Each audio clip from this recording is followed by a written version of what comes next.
Do you ever wonder what a healthy relationship looks like? Well, here Cut, we cut. are. Cut. Hey guys, I'm Stephanie Ganowski, sexologist and sex coach for men. And in this video, I have my boyfriend joining me. Woo! This is Andrew.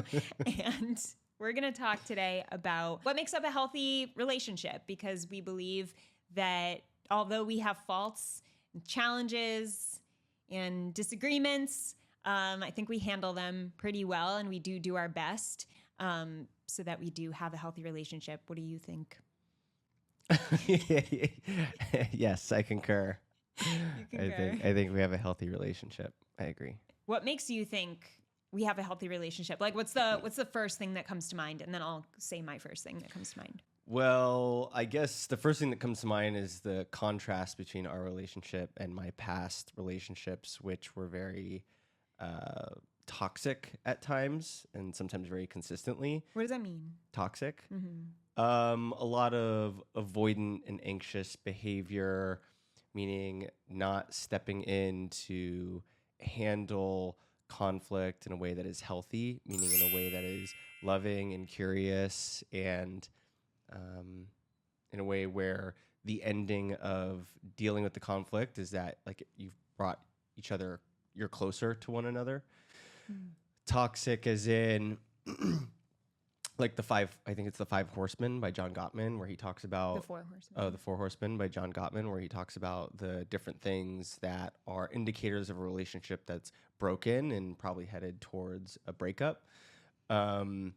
Yeah, so I think of it in contrast with toxic relationships that I've been in, and where I've definitely played a role in that.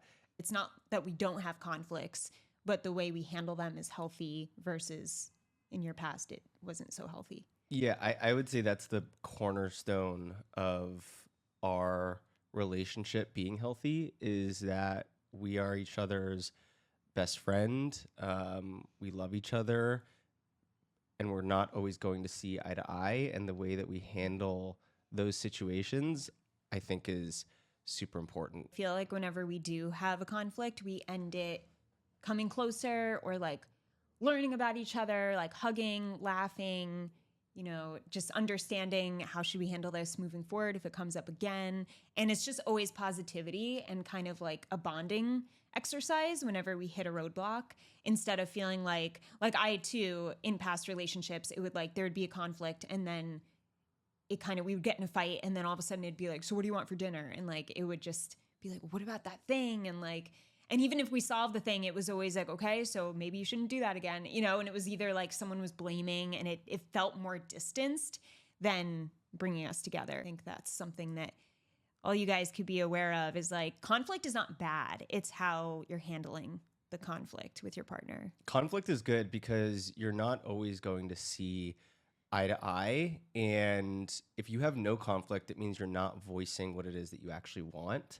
Mm-hmm. And you're probably headed for just the same, like a breakup also, because if you're not voicing what you want, which is different than what your partner wants, you just end up in this relationship where neither of you are trying to rock the boat. And I think that's just as unhealthy as rocking the boat. The main thing that comes up for me is how honest we can be with each other. And I never feel the need to hold back or not share. Sometimes I want to like think a little bit more about it. So maybe sometimes it's like, I know I need to share this, but I just want to like gather my thoughts first. So maybe it's not the perfect timing, but I never feel like, oh, I can't tell him that I'm feeling this way. Or, because if I do, he'll have this reaction and like, blah, blah, blah. Like, I just feel very free to just tell you exactly how I'm feeling or what I'm thinking, and knowing that you'll respect it, accept it, and listen to me, and like try to find a way to hear me out. Yeah, I mean, I feel the same way. I think we just went through a period where it was the first and only time I felt like I couldn't be totally transparent with you, because, it was about, is that a topic we should go into? Or should I keep it vague? Keep it we big. can Keep cut all it this big. out. Okay. Yeah. I mean, there's only been one point in time where I felt like because I had to protect you, I wasn't totally transparent, and I was avoiding a topic that ultimately we did have to have a conversation about. And we had the conversation, we got through it. You know, I think we're much stronger because of it. Generally speaking, I think I don't hide anything from you. And I'm the type of person where also I don't have the ability to hide something from another person, especially you, because it creates such an unbelievable amount of internal guilt and conflict. And often that turns into shame. Because when you hold on to guilt and when you hold on to things you don't feel good about internally and you're not sharing them, then that does fester and turn into shame. And so I've learned after dealing with that, handling those types of situations wrong most of my life, that it's much easier to be just transparent and honest with everyone in my life, and in particular you as my partner. It just makes things so much less stressful. Like life is hard as it is, and as soon as I start not being transparent and having to stack, stories and lies one on top of the other, which I've had those points in my past where I've done that. Oh man, it's just exhausting. It's exhausting, and it doesn't feel good ethically in my body. And so I've learned not to do that anymore. Even having that hard conversation, like, even though it wasn't easy to hear or to know, because I know you were protecting me from hurting my feelings, and you ended up, when you did end up sharing, it was like, oh, okay, we could get back to being normal. Like, it just like felt like a weight was just lifted because you were honest. I appreciated that you did that, you opened up, and that we can always feel free to be honest and vulnerable. Yeah, and I think in a lot of unhealthy relationships, I think that's common, is stacking one thing on top of the other that you're not voicing. And ultimately what it can turn into, and what it's turned into for me in the past, is me blowing up and voicing all these things that I'm hurt, frustrated, sad, annoyed with or by, that has to do with my partner. And it totally hit them out of left field, because they're like, where is all this coming from? And Just slowly building. it's just slowly building. And then once it all comes out, it's like you have to address all these things, and it all came out in such an unhealthy way that it's so much more difficult to, first of all, you've been dealing with all this anxiety and stress the whole time that you've been holding on to all those things. And then when it finally does come out, you usually end up saying things that are hurtful towards your partner, or at least that was my experience. It starts to connect this feeling of anxiety and stress with your relationship with your partner, that ultimately will tarnish the relationship to the point where, if that becomes consistent enough, like that's just the feeling you associate with your partner at that point. And then you're digging yourself out of a really deep hole, because you chose to keep all these things to yourself rather than just have an honest conversation and come from a place of love. Or I think what's really powerful is always clearing the air whenever it needs to be cleared. Like, if you're feeling something you need to share with your partner, share it. And like, if you're concerned about something, like, ask your partner to further understand what you're concerned about, because then you can constantly have the mindset of like, my partner is always wanting the best for me.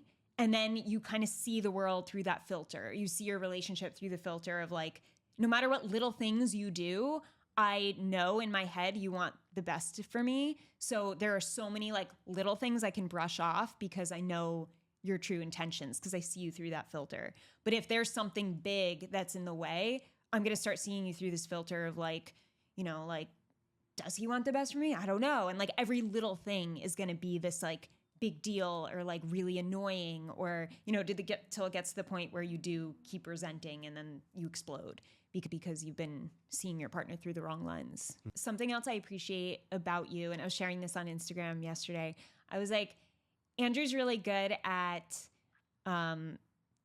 Like when I bring up a topic that I'm concerned about, or even if I'm like getting really passionate about it and like maybe raising my voice a little bit, you very much like keep your cool and keep your curiosity. You'll be like, I'm confused because, and you like talk very slow and you're like, I'm confused because the way I saw it was I did this because I wanted you to feel this. So now I'm confused why you are reacting like this. So you very much like keep a calm tone and show your confusion and your intention. And I think once that intention is reassured, it's like, okay, like he's not out to get me. Like I can calm down and I can understand my own faults and I can apologize if I am at fault, which I was recently.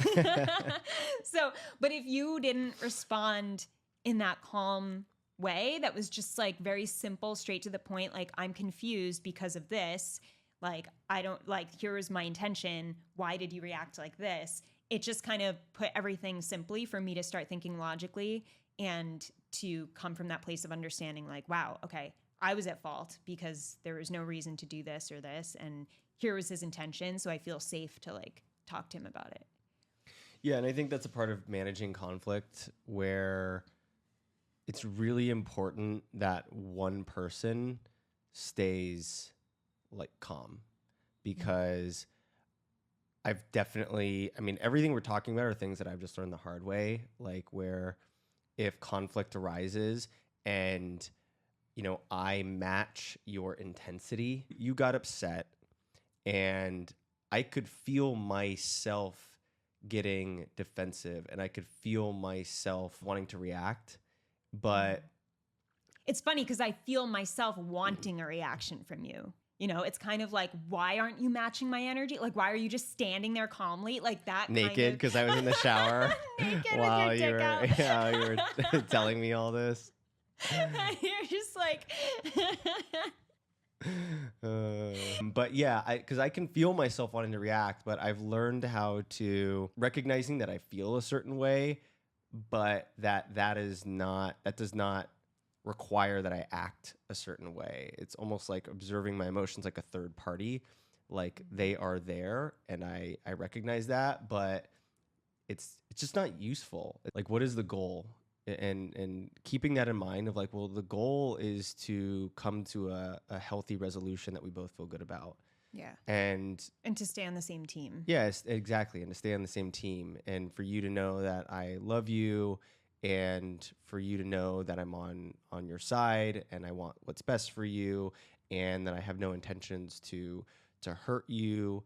And so if that's the goal, then there are certain tools and certain ways of communicating that help you get there. And there are certain ways of communicating which include reacting from a state of high emotion that get you further away from the goal, not closer. After hurting enough people by being a reactive type of person throughout my life, I've just figured out that like it's just not worth it. It's not worth it. It leads to the other person being hurt, and then it's in that situation where you ultimately conclude like, oh, I was coming from a place of insecurity and I was making assumptions, and then you know, kind of, I don't know if you apologized to me or if you just kind of admitted like, hey, I texted you for like within the hour because as Yeah. soon as I realized my reaction, I was like, holy shit, why did I do that? Like I was actually like surprised by myself. I knew you had a busy day at work, so I was like, I'm just gonna send a quick like ownership type text of just like, that was totally my bad. And then I knew we'd talk about it when you were ready. Yeah, because just as easily could have turned into me being reactive, me matching your tone, me blaming you for things, and then ultimately I would have had to apologize for my behavior and for being reactive and for probably saying things that I shouldn't say. Yeah. So it was like easier to clean up when one person can like manage emotions. I mean, if both people could, that'd be great. And also, it was just so rare. I mean, there's been very, very, very few times where I've seen you in that kind of like state. So I feel like that was almost like one of the most extreme experiences of conflict for us, because yeah, because like you never get to that place. Yeah, that was definitely not the norm. So owning, what wasn't cool, and then going straight to like forgiveness and understanding too. We got to the bottom of the issue and like understood, understood as much as we could what was causing that and why. So it's not only like we were like, okay, well, don't do that again. It was definitely like, let's talk about this. Where did that come from? What do I need to do so that that doesn't happen again? Or how can I help you so that doesn't happen again? Which is very like team effort. Yeah, and I think another part of being on the same team is like taking ownership of your behavior. Like, because if you made excuses for why you reacted the way you did, or and blamed external forces rather than recognizing that your behavior is your own, or way of thinking was your own, and you deflected blame or you deflected ownership, then yeah, I think that's also an important part of a healthy relationship is like take responsibility for your behavior, as opposed to, my behavior is justified because I felt this way. Yeah, and I think it's okay to say, like, I reacted this way because I felt like this, but I shouldn't have reacted that way. I should have just talked to you about this, Yeah. Like, you can have a conversation. It doesn't have to be an argument. It could be a conversation. Okay, what's something else you think we do that's healthy? I think it's healthy that most of the cooking we do is together. Like, most days we spend lunch and dinner together, and we're getting in what I would consider as like quality time to like talk and catch up and just kind of be with each other. 9 times out of 10 when we're enjoying dinner, we're usually sitting down. There's not anything in front of us. We're just talking. I like that. I like that we have one thing that we always do together. That's Yeah, like it's routine. very consistent. Yeah. That feels really good for me. Because I always want to go on walks with you. And my thing was always like, when I'm in a relationship, we're going to walk together every day. And like, that was like my ideal dream partner life. And when I realized you just didn't want to do that, it kind of was hurtful. But then I realized, okay, well, what do I really want? Like, I want something that's consistent, that is daily, where I feel like there's always a time to connect, like even if it's for a little bit. And that for us turned into dinner. And usually lunch, because like most of the time when I go out really to make my lunch. lunch, yeah, you always follow me out there No. every time I go out there to like No, make I to don't. do lunch. Yes. Oh my god. I just happen to what be do you- out there because you always take meetings in the no, office. no. And so I'm always there. And when you make food, it makes me hungry. I think that's a subconsciously you're like, oh, I want to spend time with him, and so you're like, okay, I'm gonna eat too. And then I'm like, oh, it's lunchtime? I'm like golden retriever girlfriend. other things that we do that are healthy.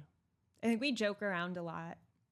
We never joke around. What are you talking about? We're very serious people. We're always playing. Yeah, I think that works for us. I think some people might just be like more serious people. So Yeah. I do think since neither of us take ourselves too seriously, we're both very goofy. But I think like a healthy relationship should have some form of play, like whatever that means to them. Like there are couples who have very dark humor and they share that, and that's their way of playing. So yeah, we have a healthy form of play that is daily. It's like 24/7. It almost feels like most of our communication is very playful, and it's like the exception to the rule when it's not. Yeah, that's true. I actually feel the most serious when we do podcasts and record stuff because I feel Yeah. like we're not totally in our element. We're not used to it. So we're not like fully just like, Yeah. I mean, I think it's healthy that we have a lot of the same friends in our community here in Austin, and that we are able to spend time with them together. That's probably pretty common for couples in general. So you have a similar friend group, but I really like our friend group. And yeah.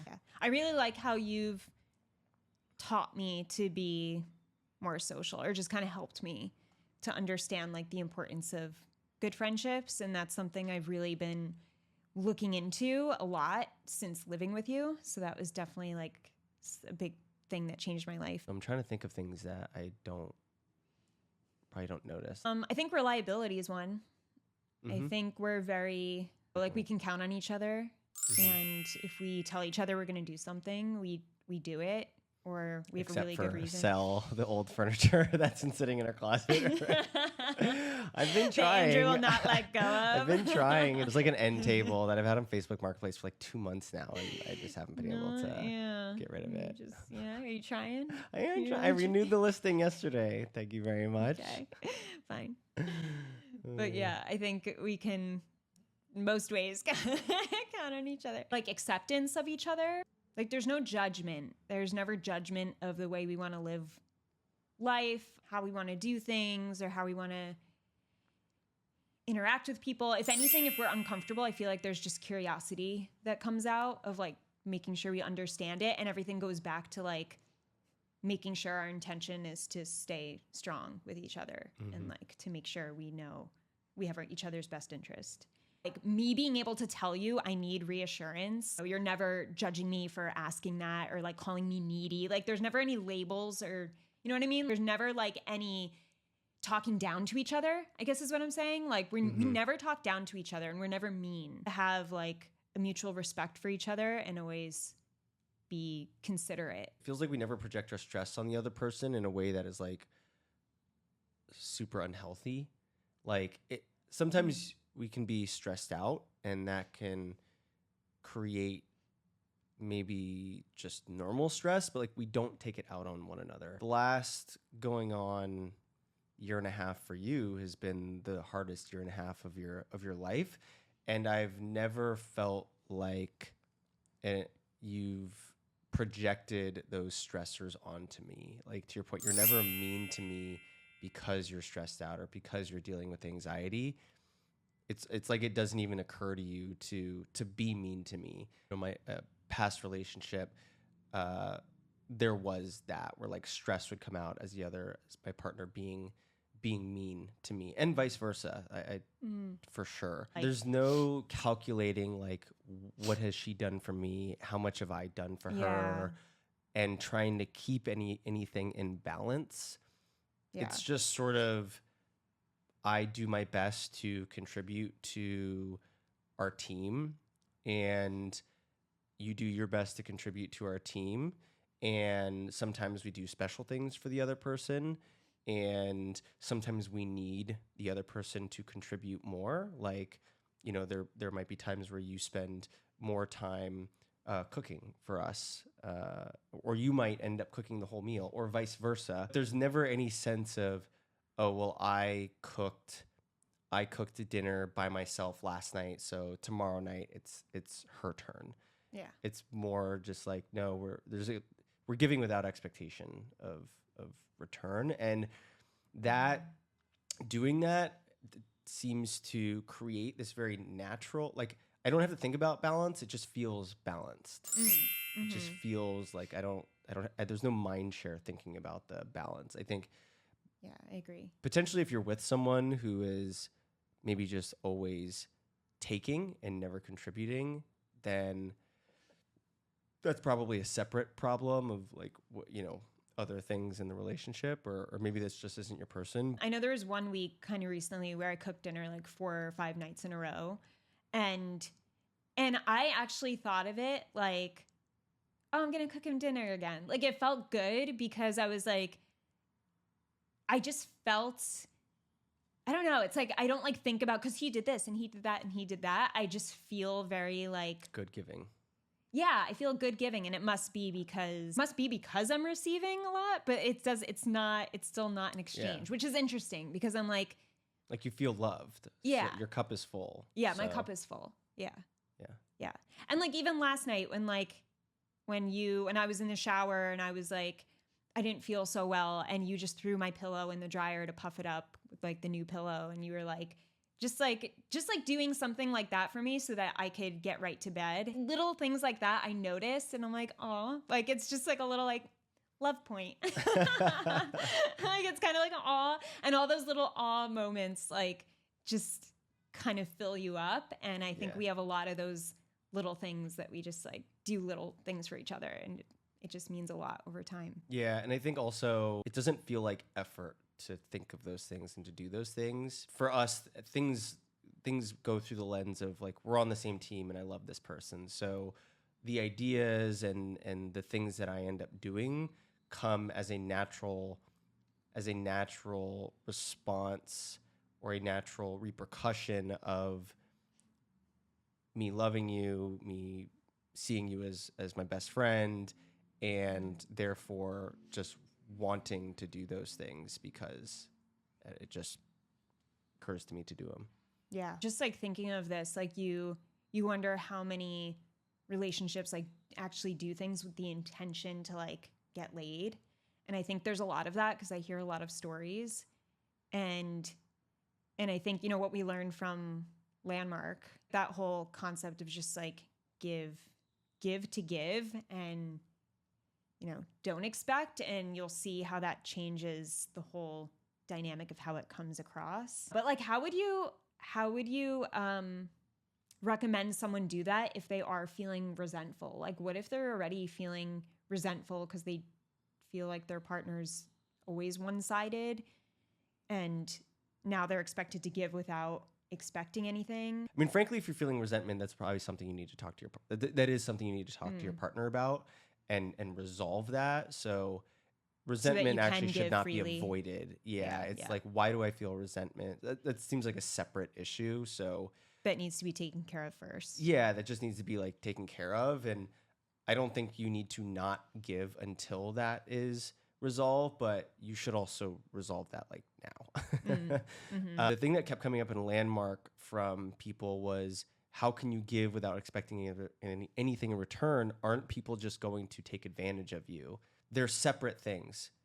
You can give without expecting anything in return, and you can also decide that your partner or someone you have a relationship with is not someone who you want to be involved with. Because if someone's character is such that they are willing to only ever take and they have no interest in contributing to a team or to a relationship, then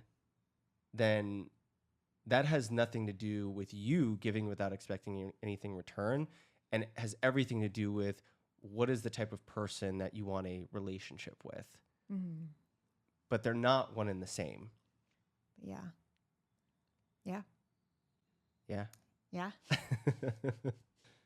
What else? I think it helps that we want a healthy lifestyle and that's important to us. We have similar values in terms of kindness. Yeah, our health. lifestyles and values align. Yeah, empathy, just the things we try to be better at as individuals and also as contributing to society in different ways. I could say to you, hey, you want to go pick up trash like next weekend? And you'd be like, yeah, let's do it. Like, stuff like that. It's just like, we're so aligned that it just, any idea kind of makes sense in each other's eyes. Yeah. And that feels good. Yeah. Is there anything else that comes up that your audience ever asks about, or where our behavior seems to be juxtaposed against behavior that you commonly see in unhealthy relationships? Well, I mean, I do talk a lot about conflict, and whenever I share examples of us, people tend to admire the examples, and they're like, oh, I wish. It's just such a big one. Yeah, it's like, it really is like everything, because it's not like conflict will ever go away. And like you said, if it's never there to begin with, or, for years, you just are never arguing, chances are there's something you're not sharing. What a lot of guys have a hard time with is talking through that resentment, because I know there's a lot of men, especially who watch these videos on YouTube, feeling resentful. I know the comments are always like YouTube and TikTok comments. There's like a lot of very resentful men. Yeah, usually she never wants it, and like I never get, this is just life, I guess. And it's like they forget the whole point of like, have a conversation and talk about it. And I don't know, if I think most of these guys just feel uncomfortable talking about it and don't know the words to say or to use confidently that helps them feel masculine while they're doing it. I feel like a lot of guys think, oh, if I have to talk about it, that means I'm like a pussy and like. But yeah, and it's such a lack of ownership weak. of your role in the relationship when you just shrug your shoulders and say that's just how it is. Yeah. And like it doesn't it's have inevitable, to be. and it takes like such a special. There's only a few women out there who would want to give their man a blowjob. You have two choices: either you take ownership of your part in being a teammate with your partner, and you do your part, and your partner reciprocates and does her part, and you're in a loving relationship, or you do your part, and you've had clients like this. You do your part, and if your partner has no interest in taking part in a healthy relationship, then you have the option to leave. Mm-hmm. And it will become much more evident once he's doing his part fully. Yeah. And she's not reciprocating or doing like showing any interest in wanting to grow with him. Then it's just like it will be very obvious. Wow, we don't belong together, and this is not okay. But there's too many people who cruise in that middle ground of just not doing anything, and then they're too afraid to make a move because no one's choosing to like grow in a new direction. It just comes down to overcomplicating the situation. Like it literally is as simple as you pull all the bullshit away and all the excuses and all the emotional like hoops that you're jumping through and just all the crap. You either engage in a relationship in a healthy way and your partner is there with you, or they're not, and you have the choice to leave. Mm-hmm. That's all there is. Yeah. Even if there are kids involved, even if you've built a life together, it's not to say any of that is going to be without pain, and that you're not going to have to deal with sadness